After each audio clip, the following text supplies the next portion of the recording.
Hey there and welcome back to I'm Just Gonna Say It, episode 30 already. And as promised, this will be another edition of Evidence for Extraterrestrials. Today we're going to talk about all the mysteries surrounding the moon. So let's go. Here we go with number 30.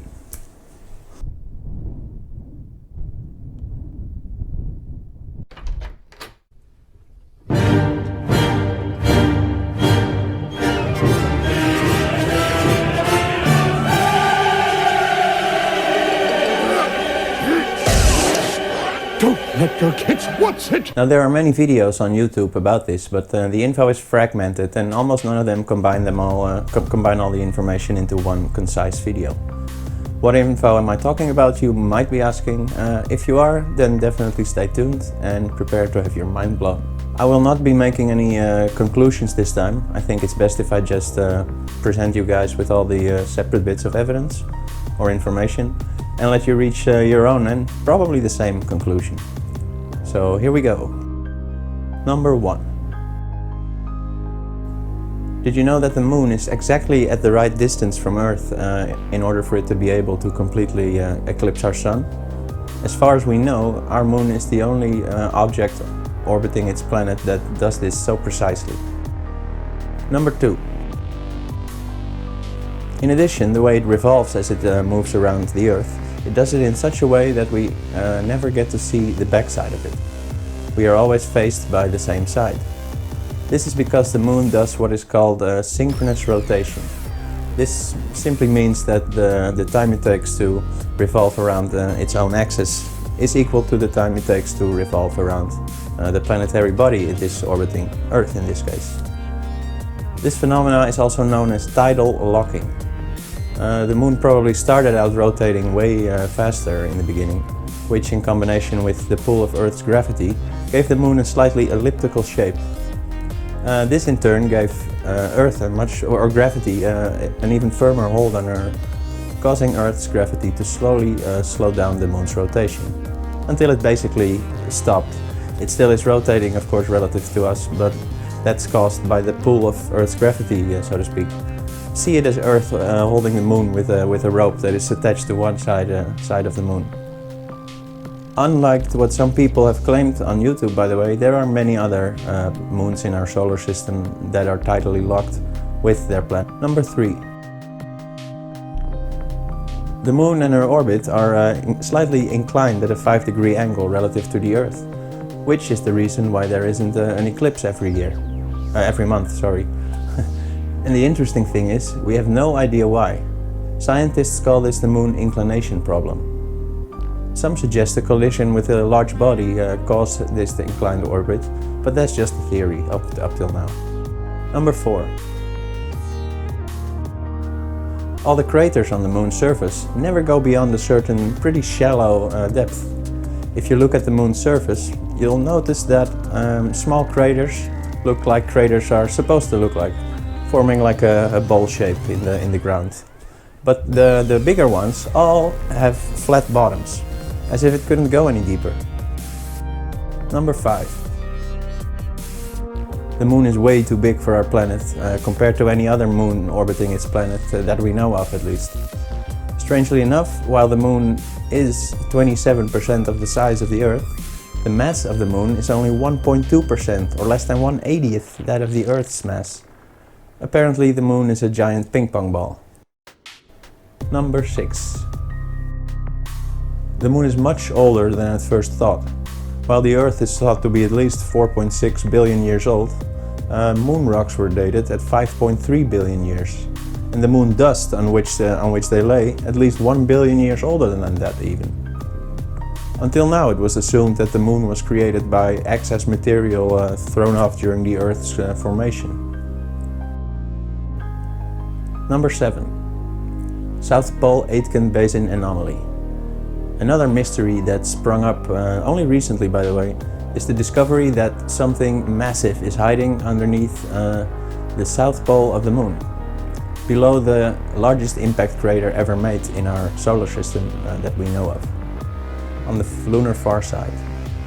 Data from NASA's Lunar Reconnaissance Orbiter was combined with certain gravitational data and it revealed that a large excess of mass existed almost 180 kilometers below the surface.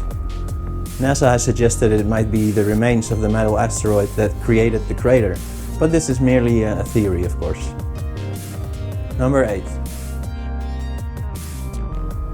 It appears that the Moon has at least 3 distinct layers of rock. The heavier rocks are actually found on the surface.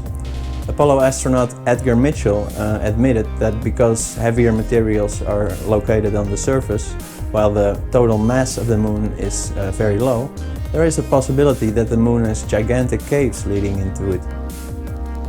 This also means that it is not very probable that a metallic asteroid underneath the surface would stay in place instead of sinking to the core, basically, pulled by gravity in such a low density material. In 1962, Gordon MacDonald, a NASA scientist, published a paper stating it's more than likely that the Moon is hollow than not. In 1962, Gordon MacDonald, a NASA scientist, published a paper stating it's more likely that the Moon is hollow than not. Columbia's Sean C. Solomon furthered his statement, citing knowledge of the Moon's gravitational field as evidence.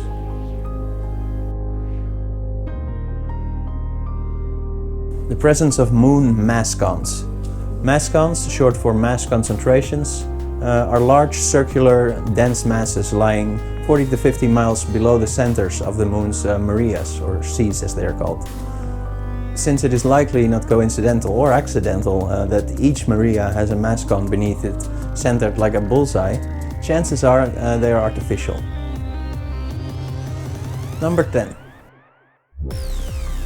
Several of the rocket stages utilized in the Apollo missions, as well as 4 of the ascent stages of Apollo lunar modules, were deliberately crashed into the Moon's surface to aid in seismic research that NASA was doing or conducting on the surface with seismographers. The results were pretty baffling. These crashes caused the Moon to vibrate like a bell for a long time afterwards, varying from 2 to as much as 6 hours. These moonquakes, as they are called, have also been known to occur spontaneously, and there are some of these moonquakes that are very shallow and localized without any obvious cause. Number 11. The composition of the rocks and the surrounding dust is markedly different, which indicates that the accepted theory stating that the dust was formed from the degradation of the rocks themselves seems wrong, and the rocks originated somewhere else. In addition, some of the Moon rocks were found to contain magnetic elements, which is odd since the Moon itself has no discernible magnetic field. Number 12. The Moon's surface is much harder than expected. The astronauts experienced a lot of difficulty while drilling into the surface of a crater. Later it was discovered that the surface contained ilmenite, which contains high levels of titanium. Now, titanium, of course, is used on Earth a lot by the aero industry. Number 13. Astronauts from Apollo 16 have discovered rocks containing pieces of rusty iron. Oxidation needs oxygen and free hydrogen, of course, so the rust tells us that there should be water on the Moon's surface. Now, this is not the only fact that suggests this. NASA has admitted by now that they observed water vapors on the Moon on more than one occasion, and also have found patches of frozen water. Number 14. And last but not least, we still do not have a solid theory backed by evidence explaining how the Moon came to be in the first place.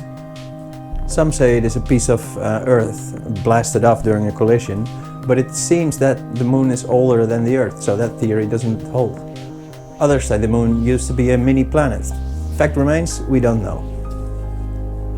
Now, I said that was the last point, but that was sort of a lie, because now I will present you with a separate list of rumors surrounding the Moon. Some are more backed by facts than others, but I wanted to make a point of it to mention them separately. So here we go. Number 1. a lot of astronauts and employees of the government have spoken out later in life on classified events. One example would be the testimony of Colonel Ross Dedrickson, who was responsible for maintaining the nuclear weapons stockpile for the United States. Shortly before his passing, Dedrickson told the world that the US tried to detonate atomic weapons on the moon for scientific purposes. And that this project was halted by extraterrestrials who would not allow us to detonate atomic weapons, any atomic weapons in space. These were some interesting comments, of course, definitely because he's one of the hundreds of high-ranking military officials who have alluded to such things. And we also have a declassified report by the Air Force Nuclear Weapons Center from June 1959, I believe, that shows how seriously they were considering this plan. The report is called Project A119, links in the description, of course.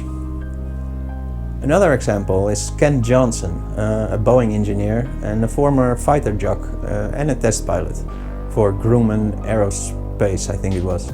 He was also a Marine and an F4 pilot, as well as a NASA employee, working as the chief lunar module test pilot at the Manned Spacecraft Center in Houston. He recently stated the following in a documentary.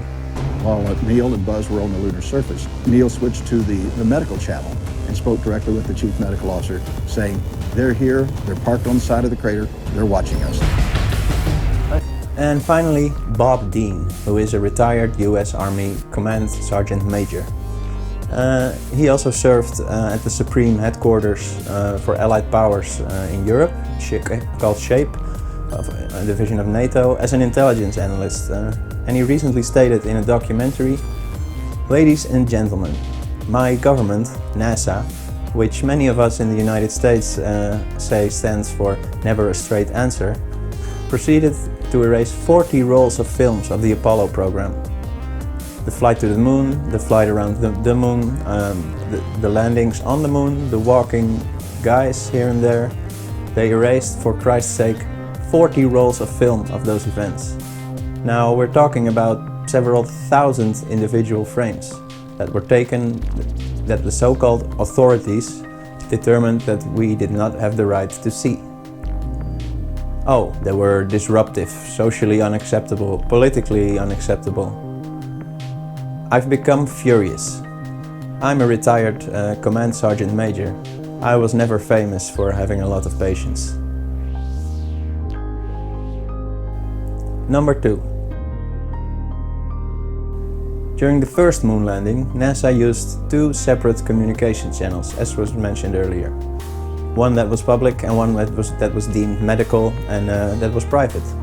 I saw this illumination that was moving with respect to the stars. We were smart enough to not say, "Houston, there's a light out there that's following us." So technically it becomes an unidentified flying object. Broadcasters could actually receive both channels. This has resulted in a lot of recordings on the net of a conversation between NASA and the astronauts while they were still on their way to the moon. The astronauts can be heard saying, "We've got visitors again." Nothing worth mentioning. Number 3. There's a drawing made by William Tompkins, who worked for TRW at the time, producing modules for NASA. He was at mission control during the landing, and he published a drawing that he made in his recent book, Selected by Extraterrestrials. And the drawing was of how the moon landing really looked. It shows an armada of huge UFOs aligned along the rim of the crater where the lunar module has landed. Number 4. A lot of astronauts have been known to make slips of the tongue, so to speak, making very peculiar statements to the press on multiple occasions. Especially Buzz Aldrin has a real knack for this. He, for instance, revealed during an interview the existence of a monolith on one of the little moons of Mars. I think it was Phobos. Way before this was later confirmed to the public by NASA. We should go boldly where man has not gone before. fly by the comets, visit asteroids, visit the moon of Mars. There's a monolith there, a very unusual structure on this little potato-shaped object that goes around Mars once in 7 hours. When people find out about that, they're going to say, who put that there? Who put that there?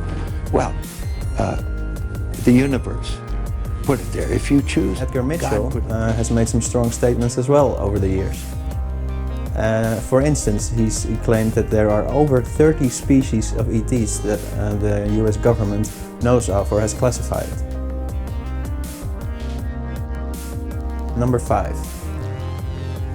During the first interview with the astronauts after returning from the moon landing and after the quarantine period, both men make a very depressed and beaten down impression, especially Neil Armstrong. Pleasure to have participated in one great adventure. It's an adventure that took place not just in the month of July, but rather one that took place in the last decade. We all here and the people listening in today had the opportunity to share that adventure over its developing and unfolding in the past months and years. A lot of people have suggested that this is because he was forced to lie. Now, as a psychologist, I must say I do see what people mean, but of course this is not enough to prove a point at all. But interesting nonetheless, especially when combined with all the other facts we have just discussed. Number 6. Because of the rising technological development these last decades, it has become possible for the amateur astrologer to own high-power telescopes with high-definition 4K video capability and everything. This has resulted in a lot of footage where people claim to see remains of buildings or actual buildings even. The thing is, it is very hard to judge these pictures because it's a perspective we are totally unused to. What you are looking at is usually way bigger than you think it is. So it's kind of a skill you have to acquire to scan these images. I must admit, I have done it for a while and I've seen a lot of right angles and other seemingly very unnatural structures and shapes. The same telescopes have also resulted in a lot of UFO videos on the surface of the moon.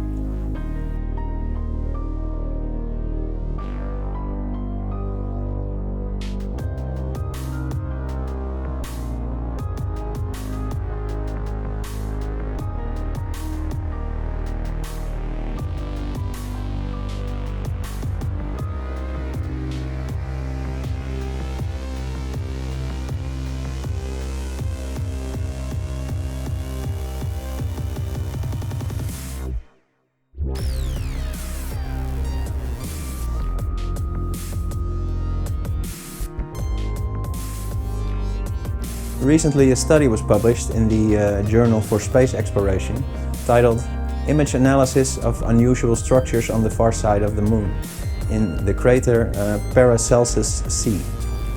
It seems even the scientific world is beginning to notice. Number 7. Both astronauts and people on Earth have mentioned seeing strange lights on the moon's surface. I myself see them regularly through my own telescope as well. Here's a famous example which a lot of people mentioned recently when it was very visible a couple of months back. Now you see when I turn the light down, you can see that the object remains luminescent compared to its surroundings. This suggests that a light source is present on the moon and not reflected from the sun.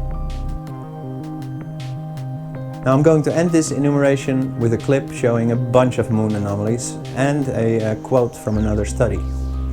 This is from the 1970s by two scientists from the Soviet Academy of Sciences. They were called Mikhail Vasin and Alexander Shcherbakov. They wrote, "If we abandon the traditional paths of common sense, we have plunged into what may, at first sight, seem to be unbridled and irresponsible fantasy. But the more minutely we go into all the knowledge gathered by man about the moon, the more we are convinced that there is not a single fact to rule out our hypothesis. Their paper was called "Is the Moon the Creation of Alien Intelligence?" Roll clip.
And on that note, I'm going to end this and let you draw your own conclusions. Please let me know if you like this video by clicking like and hit that subscribe button as well, including the little bell, if you haven't done so already. And of course, spread the word by sharing it on social media. I will be forever in your debt. You can find links in the description to my shirt store and my Patreon page if you wish to support me further.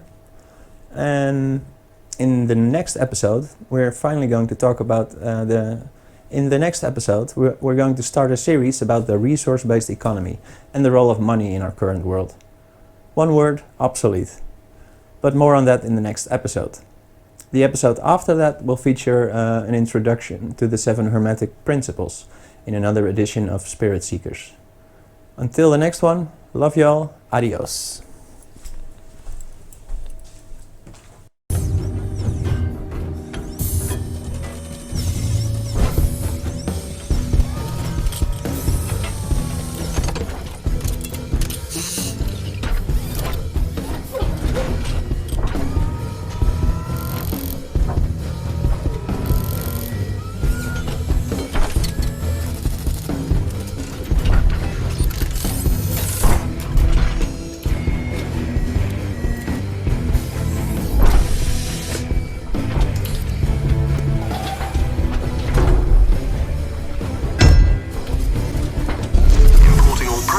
From home interface.